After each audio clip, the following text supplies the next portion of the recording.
नमस्कार मित्रांनो, कमळी या मालिकेच्या आजच्या भागामध्ये अगदी मनपूर्वक मी तुमचं स्वागत करते। आजच्या भागामध्ये आता कामिनी सारखा कमळीचा आणि त्या गौरीचा विचार करत असते, त्यामुळे तिला आता स्वप्न पडतं आणि त्या स्वप्नामध्ये मात्र आता ही गौरी आहे तर ती तिचं नरड दाबत असते आणि माझ्या मुलीचा जीव घेण्यासाठी तू का आली होती, मी तुला सोडणार नाही, तुला मी मारून टाकणार म्हणून जोरजोराने तिचा गळा दाबत असते। आणि तेवढ्यात मात्र आता रागिनी आता ही दारात येते तर कामिनी सोड मला करत असते आणि तेवढ्यात रागिनी बघते तर काय, तिला तर समोरचं दृश्य बघून धक्काच बसतो, कारण कामिनीचा पूर्णपणे थरकाप उडालेला असतो आणि कामिनी घाबरत सोड मला करत असते। तेथे कोणीही नसतं आणि हे पडलेलं कामिनीला आता एक स्वप्न असतं, कारण दिवसा ती स्वप्न पाहत असते की आता ही गौरी मला मारून टाकते की काय। रागिनी जवळ येते आणि म्हणते की आई तुला काय होतं, म्हणून ती आता कामिनीला हाताला धरते आणि तिला शांत करते। आणि तेवढ्यात आता ही कामिनी भानावर येते। रागिनी विचारते की आई अगं काय झालं तुला। तेवढ्यात घाबरतच कामिनी म्हणते की अगं रागिनी ती आली होती, ती मला नाही सोडणार, म्हणून पूर्णपणे आता घाबरतच रडत असते। तर रागिनी म्हणते की आई तू काय बोलतेस, अगं इथे कोणीच नाही, अगं आई सांग ना काय होतं नक्की तुला। तर कामिनी आता बडबड करत असते की कमळीची आई जिवंत आहे आणि ती मेलेली नाही, ती मला आता इथे मारायला आली होती। तेव्हा आता रागिनी तिला शांत करते आणि म्हणते की आई अगं तुला भात झालेला आहे, तू शांत हो बरं। त्यानंतर मात्र आता कमळीचा सत्कार वगैरे झाल्यानंतर कमळी आणि निंगी मात्र आता गप्पा करतच येत असतात। निंगी म्हणत असते की खरंच आज इतक्या सगळ्यांसमोर तुझा सत्कार झाला, खूप भारी वाटत होतं आणि कमळी तू भाषण सुद्धा खूप भारी केलंस ग, आणि हे बघ आता बघ सगळ्यांना अभ्यास करण्यासाठी कसला जोर येतोस। पण कमळी मात्र काही बोलत नसती, निंगीची बडबड सुरूच असते। कमळीला इतकं शांत बघून निंगी विचारते की कमळी अगं काय झालं, तुला त्याचं कौतुक नाही का वाटलं, खरंच तू खूप भारी भाषण केलं। त्यावरती आता कमळी म्हणते की हे बघ निंगे, माझं कशातही मन लागत नाही, मला सारखी आईची आठवण येते, स्टेजवर असताना सुद्धा मला आई आणि आबांची फार आठवण येत होती। त्यावरती निंगी म्हणते की हे बघ कमळे, जे झाले ते झाले, हे बघ सगळ्याच गोष्टी आपल्या हातात नसतात, त्यामुळे जे झालेलं आहे ते तुला मान्य करावंच लागेल। आयुष्य असं थांबत नसतं, जे काही गेलेलं आहे तर ते सावरून पुढे जावं लागतं। त्यावरती कमळी म्हणते की निंगे हे बघ, ह्या गोष्टीचा जोपर्यंत शोध लागत नाही तोपर्यंत मला शोध घ्यायचा आहे, मला आई आणि आबांचा म्हणजे नक्की काय झालं होतं ते सगळं शोधून काढून त्यांना न्याय मिळवून द्यायचा आहे। तेव्हा आता निंगी म्हणते की अगं त्यासाठी तू प्रयत्न सुद्धा करते, मग होईल सगळं काही। तेव्हा कमळी म्हणते की नाही, आता हे कामाचा जरा जोर वाढवावा लागेल, कारण म्हणूनच मात्र मी बंड्याला सांगून ऋषी सरांना बोलावून घेतलेलं आहे, काही झालं तरी आजच्या आज त्या एजंटला मला भेटलंच पाहिजे। तेवढ्यात त्या दोघी आता आपल्या अंगावर छत्री वगैरे घेऊन जायलाच निघतात आणि तेवढ्या साहेबा आणि ऋषी सर बाईक करून येतात। निंगी म्हणते की ऋषी सर आणि चल म्हणून लगेच त्यांच्याकडे जायला निघतात। साहेबा आणि ऋषी सर बाईकच्या खाली उतरतात। त्यावरती निंगी विचारते की ऋषी सर अहो ही बाईक कुणाची आहे, तुमची गाडी काय झाली।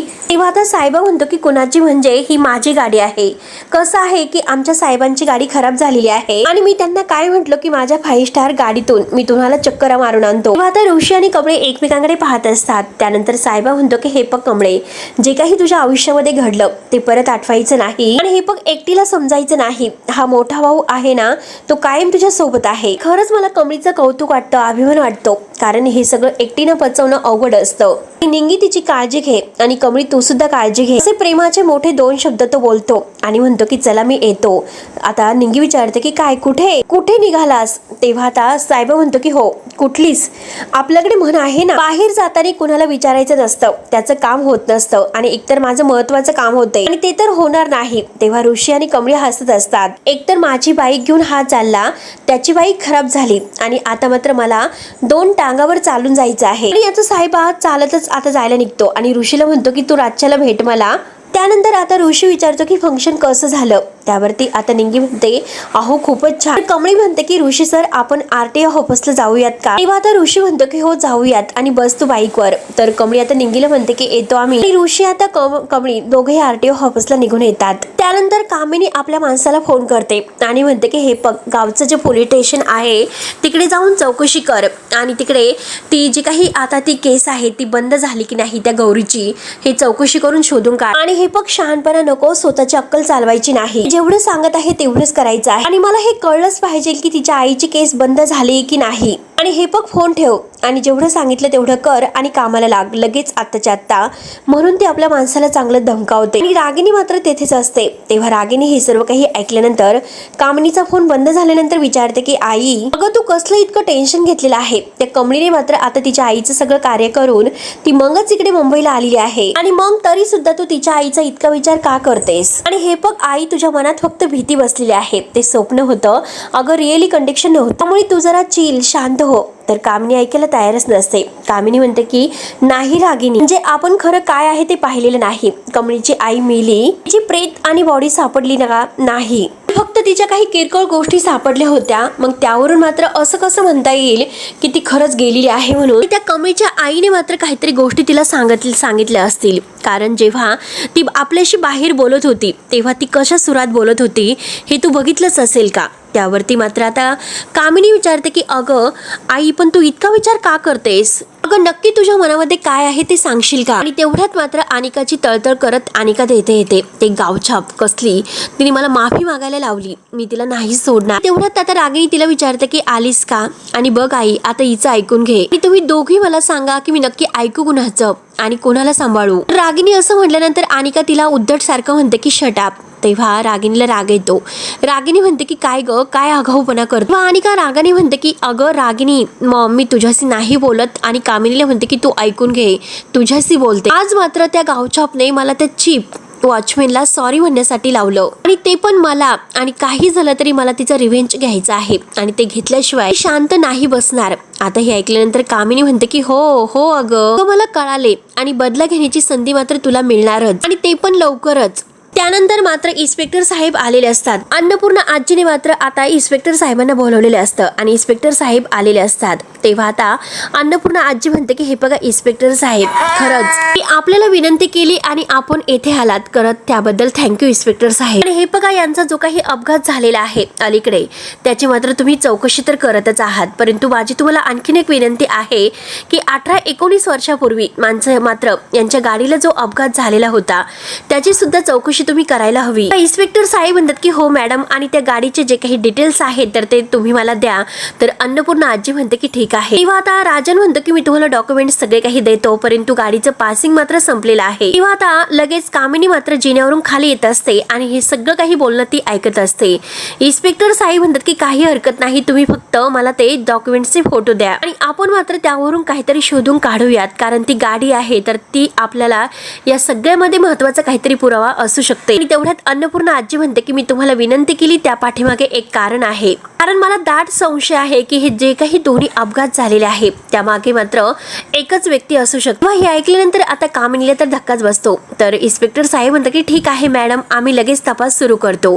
अन्नपूर्णा आजी थँक्यू बोलते, आणि आता मात्र इन्स्पेक्टर साहेब जाणार तोच लगेच कामिनी मात्र इकडे तिकडे तोंड दडवते. नक्की आता हे दोघं काय बोलतात ते ऐकत असते. राजन म्हणतो की आई, मी सुद्धा RTO मध्ये जाऊन येतो, तेथे एक ओळखीचा एजंट आहे माझा, त्यामुळे आपल्याला हे सगळं काही शोधण्यासाठी मदत होईल. अन्नपूर्णा म्हणते की ठीक आहे, तुला मी तोपर्यंत तुझ्या खोलीत सोडतो, डॉक्टरांनी तुला आराम करण्यासाठी सांगितलेला आहे, तुला आरामच करावा लागेल. तर अन्नपूर्णा म्हणते की हो आरामच करत आहे. तेव्हा तो अन्नपूर्णाच्या हाताला धरतो आणि तो तिला रूम मध्ये सोडायला येतो. तेव्हा आता कामिनी विचारामध्ये पडते. त्यानंतर इकडे ऋषी आणि कमळी मात्र RTO मध्ये त्या एजंटला भेटायला येतात. तेव्हा तो म्हणतो की हे बघा ऋषी सर, हे बघा तुम्ही जी काही माहिती दिली त्यावरून सापडणं खूप अवघड आहे, त्यावर ते फक्त एकच नंबर दिसतो. आणि तेवढ्यात कमळी विचारते की दादा पण दुसरा काही पर्याय नाहीस का? तेव्हा तो एजंट म्हणतो की हो आहे, एक ऑप्शन आहे, त्यासाठी वेगळी थोडीशी सेटिंग करावी लागेल आणि थोडेफार पैसे खर्च करावे लागतील, मला काही वेळ द्यावा लागेल आणि मी लगेच कामाला लागतो. तेव्हा ऋषी म्हणतो की ठीक आहे, कामाला लाग, तोपर्यंत मी पैशाची सगळी काही व्यवस्था तुला करून देतो, सगळं काही मॅनेज होईल, तू फक्त मला कळवत राहा. आणि तेवढ्यात मात्र आता ऋषीचं कमळीकडे लक्ष जातं. कमळी म्हणते की हे बघा ऋषी सर, मला खरंच खूप भीती वाटते, म्हणजे आपला शोध जर पूर्ण नाही झाला तर कसं होईल? तेव्हा ऋषी म्हणतो की कमळी तू असं कसं म्हणू शकते? हे बघ आपण कुठे हार मानणार आहोत का? नाही ना, त्यामुळे हे बघ आपल्याला आपली उत्तर मिळणार, ते पण लवकरात लवकर मिळणार, डोंट वरी. आणि तेव्हा आता दोघेही तेथून निघून येतात. त्यानंतर आता इकडे नयनतारा आणि रोहित तेथे ऑफिसला आलेले आहेत, आणि आता मात्र तेथील एक व्यक्ती विचारतो की काय झालं, ऋषी सर ऑफिसला नाही आलेत का?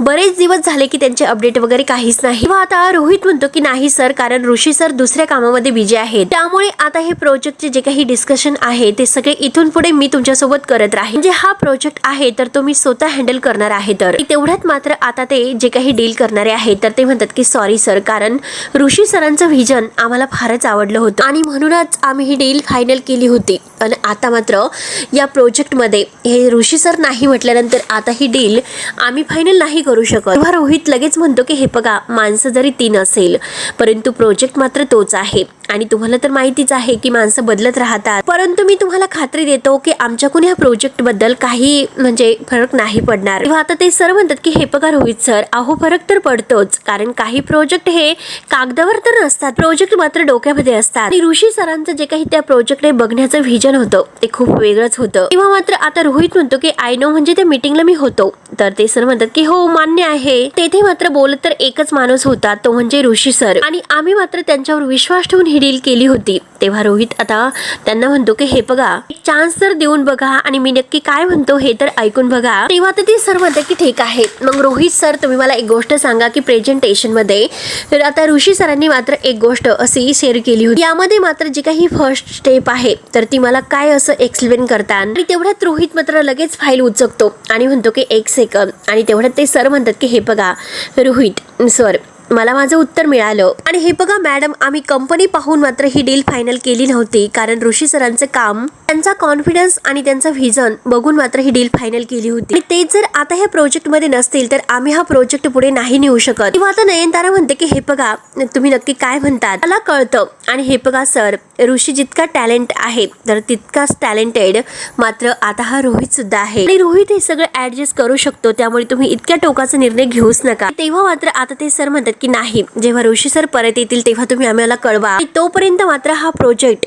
आता होल्डवर राहील असं समजा, जोपर्यंत ऋषी सर येत नाही तोपर्यंत. हे बघा, तुम्ही प्लीज गैरसमज वगैरे करून घेऊ नका. आमचा तुमच्या कंपनीवर विश्वास आहे, परंतु ह्या प्रोजेक्टमध्ये आम्हाला केवळ ऋषी सर हवे आहे. किंवा हे ऐकून आता ह्या म्हणजे रोहितचा इतका जळफाट होतो. आणि आता नयनतारा म्हणते की ठीक आहे. त्यानंतर आता ऋषी आणि कमळी त्या एजंटला भेटायला आलेले आहेत आणि तेवढ्यात ते एजंटचं लक्ष राजन सरांकडे जातं. राजन सुद्धा आता त्या RTO ऑफिसमध्ये चाललेला आहे. तेवढ्यात आता तो आवाज येतो की राजन सर, आणि आता राजन मात्र वळून आता पुन्हा मागे येतो. राजन म्हणतो की अरे मी तुला शोधत होतो. तेवढ्यात कमळी आणि ऋषी जायलाच निघलेले असतात. राजनला बघून ते पुन्हा मागे येतात. तेव्हा आता ऋषी म्हणतो की राजन काका तुम्ही इथे. तर राजन बघतो. राजन म्हणतो की काय झालं ऋषी आणि कमळी, तुम्ही इकडे कसे? तेव्हा कमळी म्हणते की माझं एक काम होतं म्हणून आम्ही इकडे आलो होतो. तर आता ते एजंट विचारतात काय झालं, तुम्ही यांना ओळखतात का? राजन म्हणतो की ओळखतो काय, ही तर माझ्या मुलीसारखी आहे, हिचं जर काही काम असेल तर लवकरात लवकर करून द्या. तेव्हा तो एजंट म्हणतो की यांचं काम जरा किचकट आहे, परंतु मी त्यांचंच काम करत आहे. त्यावरती राजन हे ऐकून विचारतो की किचकट म्हणजे असं काय काम आहे असं विचार. तेव्हा आता कमळी म्हणते की हे बघा काका, मी 15 वर्षापूर्वीच आता एका गाडीचा शोध म्हणजे नंबर आणलेला आहे आणि ते शोध घेत आहे. तेव्हा राजन म्हणतो की हो, मी गाडीच्या शोधासाठीच इकडे आलो, कारण 18 वर्षापूर्वी बाबांच्या गाडीचा जो काही अपघात झालेला होता ती फाईल पोलिसांनी परत ओपन केलेली आहे, म्हणून त्यासाठी आलो होतो. आणि राजन त्या एजंटला विचारतो की डॉक्युमेंट सगळे रेडी आहेत का? एजंट म्हणतो की हो, फक्त तुमची सही बाकी आहे. आणि तेवढ्यात मात्र राजन ती फाईल चेक करायला घेतो. कमळी आणि ऋषी समोरच असतात, परंतु पाऊस येत असल्यामुळे राजनला व्यवस्थित चेक करता येत नाही. राजन म्हणतो की आपण आतमध्ये जाऊयात आणि मग सगळं व्यवस्थित करून साईन वगैरे करतो. आणि तेवढ्यात मात्र आता राजन आतमध्ये जातो तर ऋषी आणि कमळी म्हणतात की आम्ही निघतो, आणि ते दोघे आता निघून येतात इकडे हॉटेलला. आणि तेवढ्यात मात्र नयनताराची गाडी तेथे आलेली असते. नयनतारा ह्या दोघांना बघते तर ऋषी कमळी बरोबर बोलत असतो की तुम्हाला ट्रॉफी वगैरे नाही दाखवली अजून, डेंगी सांगत होते की तुला ट्रॉफी मिळाली म्हणून. तेव्हा आता कमळी लगेच आपल्या बॅग मधून ट्रॉफी काढते आणि ते ऋषीला दाखवते. ऋषी म्हणतो की छान. नयनतारा गाडीतून खाली उतरते आणि रागरागाने मात्र आता ती थोडीशी जवळ येते. तेव्हा ऋषी कमळीला म्हणत असतो की कमळी, अगं तुला ही ट्रॉफी का मिळाली तुला माहिती आहे का? हे बघ, या प्रत्येक विद्यार्थ्यांचा सन्मान आहे की ज्यांनी तुझ्यासारखं स्वप्न बघितलेलं आहे, त्यामुळे हे बघ मला खरंच अभिमान वाटतं. तेव्हा आता कमळी म्हणते की हे बघा सर, आता त्याचा काय उपयोग आहे, कारण ही ट्रॉफी मिळून त्याचा आनंद मला ज्यांच्यासोबत म्हणजे साजरा करायचा, माणसंच माझ्या सोबत नाही. तेव्हा ऋषी म्हणतो की हे बघ कमळी, ते जे काही घडलेलं आहे तर त्या गोष्टी आपण नाही बदलू शकत, परंतु आपलं फ्युचर आपण नक्की बदलू शकतो. तू तुझं स्वप्न पूर्ण कर आणि नक्कीच आई आबांना त्याचा आनंद वाटेल. वाटेल. तेव्हा नयनतारा हे सर्व बोलणं ऐकत असते. चल कमळी, अगं तुझं जर माइंड फ्रेश असेल मात्र तुला आता अभ्यासामध्ये म्हणजे चांगलं वाटेल, त्यासाठी आपण कुठेतरी फिरायला जाऊयात. तेव्हा आता ऋषी मात्र कमळीला घेऊन बाय करून मस्त फिरायला येतो आणि आता ते मस्त एन्जॉय एकमेकांबरोबर करत असतात. त्यानंतर मात्र आता तो तिला काही कानातील गिफ्ट्स देतो आणि म्हणतो की बघ. तेव्हा कमळी विचारते की हे कुणासाठी. त्यावरती आता ऋषी म्हणतो की म्हणजे तुला गिफ्ट्स देण्याचा सुद्धा हक्क नाही का मला. आता कमळी म्हणते की आहो तसं नाही. तर ऋषी म्हणतो की घे. तेव्हा आता कमळीला घ्यावंच लागतं. तेव्हा आता त्या रिंगा मात्र कमळी आपल्या कानात घालते. ऋषी तिला मदत करतो आणि म्हणतो की आता तू छान दिसतेस आणि म्हणतो की कमळी हे तुझं स्वप्न आहे, ती तुझी खरी ओळख आहे. तुझं स्वप्न तुझ्या आई आबांचं स्वप्न आणि लक्षात ठेव हे स्वप्न फक्त तुझं राहिलेलं नाही, हे आता त्या प्रत्येकाचं स्वप्न आहे आणि तुला ती सिस्टीम बदलायची आहे आणि त्यासाठी मात्र तुला आता हे स्वप्न पूर्ण करायचं आहे. ते इतकं सोपं नाही आणि ते इतकं सोपं नाही. त्या सगळ्यामध्ये खूप अडथळे सुद्धा येणार आहेत, पण त्या सगळ्यात तुझं शिक्षण खूप इम्पॉर्टंट आहे, कारण तो तुझ्या स्वप्नाचा पाया असणार आहे. हे फक्त ती सगळी स्वप्न तुला पूर्ण करावे लागतील. एक माणसं तुला मॅनेज करावे लागतील, हँडल करावे लागतील आणि त्यासाठी पैसे सुद्धा लागतील. अशा अनेक संस्था आहे की त्या फक्त आता ज्ञानदानाचे काम हे पैशासाठी करतात, परंतु अन्नपूर्णा आजींसारख्या ज्या संस्था आहे तर त्या मात्र अगदी प्रामाणिक हे ज्ञान देण्याचं काम करत असतात. आपल्याला मात्र तसं करायचं नाही. आपल्याला आता आपल्या शाळा कॉलेजसाठी ग्रँड मिळवायचं आहे. हे सगळं पार करण्याची हिंमत कमळी तुझ्यात आहे, हे मला माहिती आहे. ह्या सगळ्याची सुरुवात मात्र तुझ्या शिक्षणापासून होणार आहे. त्यामुळे तू तुझं शिक्षण पूर्ण कर आणि तुझ्या भूतकाळामुळे मात्र भविष्य काळ आणि वर्तमान काळ कॉम्प्रोमाइज करू नको. आणि हे बघ कमळी, अगं तुझं जे काही वर्तमान काळ आणि भविष्य काळ आहे हे तुझ्या भूतकाळापेक्षा खूप मोठं आहे, इतकंच मी तुला समजावतो. तुला असं वाटत असेल की थोड्या काही गोष्टी आहेत त्या कॉम्प्रोमाइज केल्या तर चालतील, पण नाही, तसं नसतं. अगं फरक पडतो. तुझं स्वप्न कॉम्प्रोमाइज झाल्यामुळे खूप फरक पडतो. हे बघ तू काय करू शकते हे मला पूर्णपणे माहिती आहे, त्यामुळे म्हणून मी तुला समजावतो. तुझ्या स्वप्नापर्यंत पोहोचण्याचा जो काही रोडमॅप आहे तो तुला तयार करावाच लागेल. ते सगळं तू करशील याची मला पूर्ण गॅरंटी आहे. ऋषीचं हे बोलणं ऐकून कमळीला फारच छान वाटतं. ती ऋषीकडे पाहत असते. तर मित्रांनो, हा भाग येथे संपतो. पुढे नक्की काय होणार आहे बघायला विसरू नका. तोपर्यंत धन्यवाद.